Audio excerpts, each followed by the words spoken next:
आजपासून आपण या चॅनलवरती एक नवीन सिरीज सुरू करणार आहोत. एम ए इतिहासाच्या फर्स्ट इयर आणि सेकंड इयरचे सर्व क्वेश्चन पेपर अभ्यासक्रम आपण या सिरीजमधनं पाहणार आहोत. यात सर्वप्रथम आपण सिलेबस बघून घेऊ, त्याच्यानंतर प्रश्नपत्रिका आणि नंतर मी टॉपिक वाईज एक एक चॅप्टर कव्हर करेल. तर सर्वप्रथम आपण इतिहासाचा विषय बघूया आणि विषयांचा सिलेबस बघूया. त्यात पहिला विषय आहे इतिहास 411, इतिहास लेखनशास्त्र, संकल्पना, पद्धती आणि तंत्र. हा विषय टोटल 4 क्रेडिटचा आहे आणि मार्क्स डिस्ट्रीब्युशन 60+40 असे टोटल 100 मार्कासाठी हा विषय विचारला जातो. त्यातील पहिला घटक आहे इतिहास लेखनशास्त्राचा परिचय. यात आपल्याला इतिहास, त्याचा अर्थ आणि व्याख्या विचारली जाते. त्याच्यानंतर स्वरूप व व्याप्ती, त्याच्यानंतर कार्यकारण भाव आणि इतिहासवाद विचारण्यात येतो आणि नंतर इतिहासातील वस्तुनिष्ठता विचारण्यात येते. पुढील घटकामध्ये आपल्यात इतिहास आणि इतर शाखा यांच्याविषयी विचारण्यात येतं. त्याच्यात पहिलं आहे सहाय्यकारी शास्त्रे. याच्यामध्ये पुरातत्वशास्त्र, अभिलेखागार शास्त्र, मानववंशशास्त्र, शिलालेख लेखनशास्त्र, नाणकशास्त्र आणि कालगणना विचारण्यात येते. त्याच्यानंतर आहे अनुषंगिक शास्त्रे. याच्यात समाजशास्त्र, भूगोल, अर्थशास्त्र, राज्यशास्त्र आणि साहित्य विचारण्यात येतं. घटक तिसऱ्यामध्ये ऐतिहासिक लेखनाची परंपरा विचारण्यात येते. याच्यात प्राचीन, मध्ययुगीन आणि आधुनिक असे 3 काळानुसार प्रश्न विचारण्यात येतात. प्राचीनमध्ये आहे ग्रीक, रोमन, चीन आणि भारतीय. मध्ययुगीनमध्ये अरब, पर्शियन आणि भारतीय. तर आधुनिकमध्ये सकारात्मकवादी, मार्क्सवादी आणि भारतीय विचारण्यात येतात. त्याच्यानंतर घटक आहे चौथ्या घटकामध्ये आहे इतिहासातील दृष्टिकोन. त्यात पहिला आहे धर्मशास्त्रीय आणि प्राच्यविद्यावादी, नंतर साम्राज्यवादी, राष्ट्रवादी, मार्क्सवादी आणि नवमार्क्सवादी. अशा प्रकारे आपल्याला 411 इतिहास लेखनशास्त्रामध्ये प्रश्न विचारले जातात आणि आपण त्याचा हा सिलेबस बघितला. याच्यानंतर पुढचा टॉपिक आहे 412 समकालीन जगाचा इतिहास 1, 1945 ते 1970. यातील पहिला घटक आहे दुसऱ्या महायुद्धानंतर. मध्ये येतं दुसरे जागतिक महायुद्धानंतरचा घटनाक्रम. त्याच्यानंतर पुढचं राष्ट्रवादी चळवळ आणि आशिया आफ्रिका खंडांमधील वसाहतवाद. तिसऱ्यामध्ये आहे संयुक्त राष्ट्र संघटनेची स्थापना, रचना आणि शांतता प्रस्थापित करण्याची युनोची भूमिका यामध्ये विचारले जाते आणि ती इम्पॉर्टंटसुद्धा आहे. त्याच्यानंतर नागरी हक्क चळवळ आणि वर्णभेद विरोध हे विचारण्यात येतं. पुढचा घटक आहे दुसरा आणि त्यामध्ये शीतयुद्ध आणि लष्करी करार याच्याविषयी विचारण्यात येतं. त्याच्यामध्ये आहे शीतयुद्ध, त्याचा अर्थ, स्वरूप आणि कारणे. मध्ये आहे शीतयुद्धकालीन प्रमुख घटना जसे की पॅलेस्टाईन, क्युबा, कोरिया, व्हिएतनाम. मध्ये विचारण्यात येतं शीतयुद्धकालीन लष्करी करार जसे की नाटो, सिटो, सिएटो, वारसा आणि अंजुस हे करार विचारण्यात येतात. त्याच्यानंतर मध्ये आहे शीतयुद्धाचे परिणाम. शीतयुद्धाचे परिणाम इम्पॉर्टंट आहे. त्यानंतर पुढचा चॅप्टर आहे तिसरा, जो आहे साम्यवादी चीनचा उदय. यामध्ये पहिला आहे साम्यवादी क्रांती 1949 आणि त्याचे कारण. त्याच्यानंतर माओ सेतुंग आणि लाल सेनेची स्थापना हे इम्पॉर्टंट आहे, याच्यावरती जास्त प्रश्न विचारण्यात येतात. त्याच्यानंतर मध्ये आहे सांस्कृतिक क्रांतीचे कारणे, परिणाम आणि महत्त्व. आणि मध्ये आहे माओ सेतुंग यांची योग्यता. चॅप्टर नंबर 4मध्ये अलिप्त राष्ट्रांची चळवळ आणि भारत विचारण्यात येतो. भारताची जी अलिप्ततावादी चळवळ होती त्याविषयी याच्यावरती प्रश्न विचारण्यात येतात. आहे अलिप्तता चळवळ, त्याचा अर्थ काय, स्वरूप आणि त्याची कारणे विचारण्यात येतात. मध्ये आहे अलिप्ततेच्या धोरणांची वैशिष्ट्ये. मध्ये विचारण्यात येतात अलिप्ततावादी पंचशील तत्वे. आणि मध्ये विचारण्यात येतात शिखर परिषदा. त्याच्यात सगळ्यात इम्पॉर्टंट आहे बांडुंग परिषद. त्याच्यानंतर बेलेग्रेड इतिहासाची साधने व संकल्पना. त्याच्यात आहे पहिलं साधने आणि दुसरं आहे मध्ययुगीन विचारवंत आणि त्यांच्या संकल्पना. तर साधनेमध्ये विचारण्यात येतं 3 प्रकारचे साधने असतात. त्याच्यात आहे पहिलं पुरातत्वीय साधने, म्हणजे वस्तू ज्या असतात जसं की किल्ले, राजवाडे, स्मारके, नाणे हे झाले पुरातत्वीय साधने जे वस्तूच्या रूपात असतात. वाङ्मयीन साधने म्हणजे जे लिखित स्वरूपात असतात जसं बखर, कागदपत्रे, ताम्रपट हे जे आहेत हे झालं वाङ्मयीन साधने, लिखित साधने म्हणतात त्यांना. आणि परकीय प्रवाशांचे वृत्तांत म्हणजे त्या मध्ययुगीन काळाच्या दरम्यान जे इतर पर्शियन, ग्रीक, रोमन असे चीनी आपल्या भारतात प्रवासासाठी आले आणि त्यांनी जे प्रवासी वृत्तांत लिहिले त्याच्याविषयी आपल्याला या विषयामध्ये विचारण्यात येतं. ते त्यांचं जे लिखाण असतं ते झालं परकीय प्रवासांचे वृत्तांत. ब मध्ये आहे मध्ययुगीन विचारवंत आणि त्यांच्या संकल्पना. त्याच्यात आहे अल फराबी, दुसरे आहे अल गझाली, तिसरे आहे शुक्राचार्य आणि रामचंद्र पंत अमात्य. प्रकरण दुसऱ्यामध्ये विचारण्यात येतं प्रशासकीय व्यवस्था, जसं की दिल्ली सुलतान, मुघल, विजयनगर आणि बहमणी. हे चारही आपल्याला ह्या टॉपिकमध्ये विचारण्यात येतात आणि चारींचे टॉपिक वाईज आपल्याला एक एक करायचं असतं. जसं की दिल्लीचे सुलतान, मग त्यांचा राजसत्तेचा सिद्धांत, केंद्रीय प्रशासन, प्रांतीय प्रशासन, गावखेडे प्रशासन. आता हे दिल्ली सुलतानांचं वेगळं, मुघलांचं वेगळं, विजयनगर वेगळं आणि बहमनी वेगळं, असे चारींचे आपल्याला वेगवेगळं विचारण्यात येतं आणि त्याच्यानुसार आपण सिलेबस कवर करताना हे चारही वेगवेगळे अभ्यासणार आहोत. आता प्रकरण तिसऱ्यामध्ये विचारण्यात येतं मध्ययुगीन भारतातील आर्थिक स्थिती. तर त्यामध्ये कृषी व्यवस्था विचारण्यात येते, महसूल उद्योग व्यवस्था विचारण्यात येते, उद्योग व्यवस्था विचारण्यात येते, व्यापार आणि वाणिज्य विचारण्यात येतो. प्रकरण 4मध्ये आहे मध्ययुगीन भारतातील सामाजिक आणि धार्मिक स्थिती. त्याच्यामध्ये सामाजिक व्यवस्था काय आहे, महिलांचे स्थान कसे आहे, धार्मिक स्थिती कशी होती त्या काळातील आणि सण आणि उत्सव याबद्दल आपल्याला मध्ययुगीन भारतात इतिहासामध्ये विचारण्यात येतं. आता पुढचा विषय आहे इतिहास 414 समकालीन भारत 1 1947 ते 1977 AD.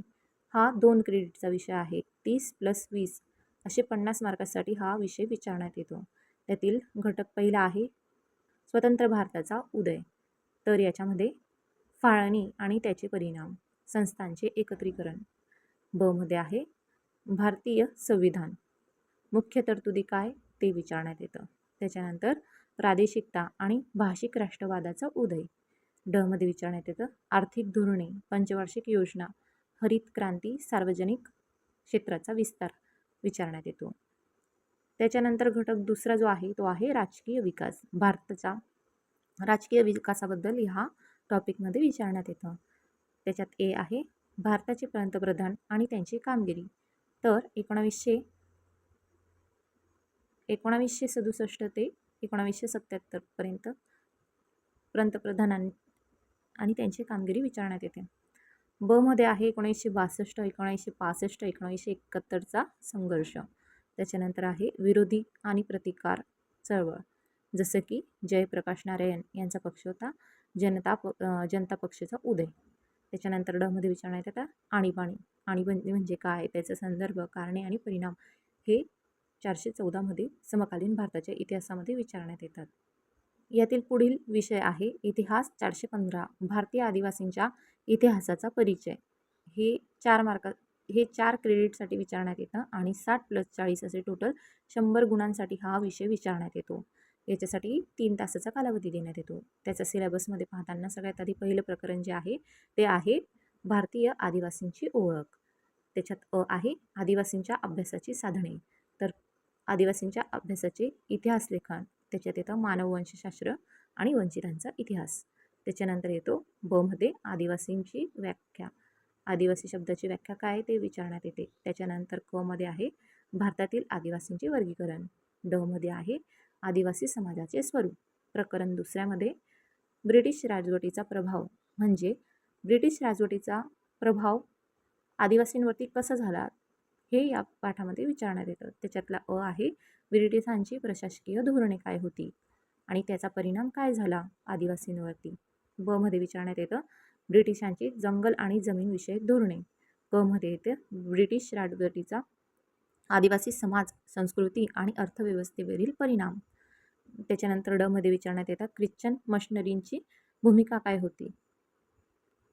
त्याच्यानंतर प्रकरण तिसरं जे आहे ते आहे आदिवासींचे उठाव. याच्यात अ आहे आदिवासींच्या उठावाची कारणे आणि घटनाक्रम काय. त्याच्यानंतर ब मध्ये येतं संथाळ आणि खासी चळवळ. क मध्ये येतं आदिवासी क्रांतिकारक जसं की बिरसा मुंडा, तंट्या भिल्ल, तिलका मांझी, खाजा नाईक, उमाजी नाईक, कुंवर वसावा, राघोजी भंगारे, बाबूराव शेडमाके. त्याच्यानंतर ड मध्ये विचारण्यात येतात खानदेशातील भिल्लांची राज्ये जसे की भिल्लांची संस्थाने, गुलाम महाराज, रावल पाणीची लढाई हे प्रकरण तिसऱ्यामध्ये विचारण्यात येतात. याच्यामध्ये मोस्ट ऑफ द उठाव विचारले जातात. त्याच्यानंतर प्रकरण 4 आहे स्वतंत्र भारतातील आदिवासींचा विकास काय झाला होता. तर त्यात आहे पहिलं घटनात्मक संरक्षण कसं झालं आदिवासींचं. त्याच्यानंतर सरकारची कल्याणकारी धोरणे काय काय राबवण्यात आली. त्याच्यानंतर क मध्ये आदिवासी विकास आव्हाने आणि त्यांच्या समस्या काय आत्ताच्या काळामध्ये हे विचारण्यात येतं. त्याच्यानंतर ड मध्ये आहे जागतिकीकरणाचा पर्वात आधी. पुढील विषय आहे इतिहास 416 इतिहास संशोधन पद्धतीची मूलभूत तत्वे. हा विषय 4 क्रेडिटचा आहे आणि 60+40 असे 100 मार्कासाठी हा विचारण्यात येतो. याला 3 तास दिले जातात. त्यातील पहिलं प्रकरण आहे इतिहास संशोधन पद्धती. त्याच्यामध्ये ए आहे संशोधनाचा अर्थ, व्याख्या, स्वरूप आणि उद्दिष्टे. ब आहे समस्या सूत्रण आणि गृहीतकांची निश्चिती. सी आहे संशोधन पद्धती, ऐतिहासिक संशोधन पद्धती, सर्वेक्षण पद्धती आणि व्यष्टी अभ्यास. व्यष्टी अभ्यासावरती प्रश्न विचारण्यात येतो. डी मध्ये आहे सामाजिक शास्त्रे आणि विज्ञान शाखेच्या संशोधनातील भेद. आता दुसऱ्या प्रकरण आहे इतिहास संशोधनाची साधने. त्याच्यात ए मध्ये येतं साधनांचे महत्त्व, बी मध्ये येतं साधने, त्याचा अर्थ आणि साधनांचे वर्गीकरण. त्यात अ आहे प्राथमिक साधने आणि ब आहे दुय्यम साधने. प्राथमिक साधनांमध्ये शिलालेख, स्मारके, उत्खननित स्थळे विचारण्यात येतात. तर दुय्यम साधनांमध्ये ताम्रपट, नाणी, हस्तलिखिते, बखर, वाङ्मय, तारिखा आणि तवारिखा, शासकीय अहवाल, शासकीय पत्रव्यवहार, चरित्रे, आत्मचरित्रे, प्रवास वृत्तांत, वृत्तपत्रे, नियतकालिके, विश्वकोश, विकिपीडिया आणि इंटरनेट. तर मौखिक साधनांमध्ये लोककथा, म्हणी आणि दंतकथा विचारण्यात येतात. प्रकरण 3मध्ये संशोधनात्मक चिकित्सा विचारण्यात येते. त्याच्यात ए मध्ये आहे इतिहास संशोधनातील वस्तुनिष्ठता. त्यात 2 परीक्षण विचारले जातात. त्यात पहिलं आहे अंतरंग परीक्षण आणि दुसरं आहे बहिरंग परीक्षण. बहिरंगमध्ये 2 प्रकार पडतात. त्यातलं पहिलं आहे सकारात्मक परीक्षण आणि दुसरं नकारात्मक परीक्षण. प्रकरण 4 त्यामध्ये आपल्याला विचारण्यात येतं संशोधन प्रक्रिया. त्यातलं अ आहे तथ्य संकलनाच्या पद्धती, ब आहे साधनांचे वर्गीकरण, क आहे तथ्य विश्लेषण, अर्थनिर्वाचन आणि वर्णन. तर ड आहे संशोधन अहवालाची रूपरेषा, निवडीमागील भूमिका, पूर्वसंशोधनाचा आढावा, प्रकरण योजना, टिपा याच्यावरती प्रश्न विचारण्यात येतो. संक्षिप्त रूपे, परिशिष्टे आणि संदर्भ सूची याच्यावर सुद्धा प्रश्न विचारण्यात येतो. अशा प्रकारे आपण इतिहास संशोधनाचा 416 हा विषय अभ्यासला. एम ए इतिहास पार्ट फर्स्टमधील फर्स्ट सेमेस्टरचा आपण सिलेबस बघितला आहे. याच्यामध्ये 411, 412, 413, 414, 415 आणि 16 असे टोटल 6 विषय असतात. त्याच्यापैकी 414 जो आहे तो 2 क्रेडिटचा असतो 50 मार्कांसाठी आणि 2 तास टाईम दिलेला असतो.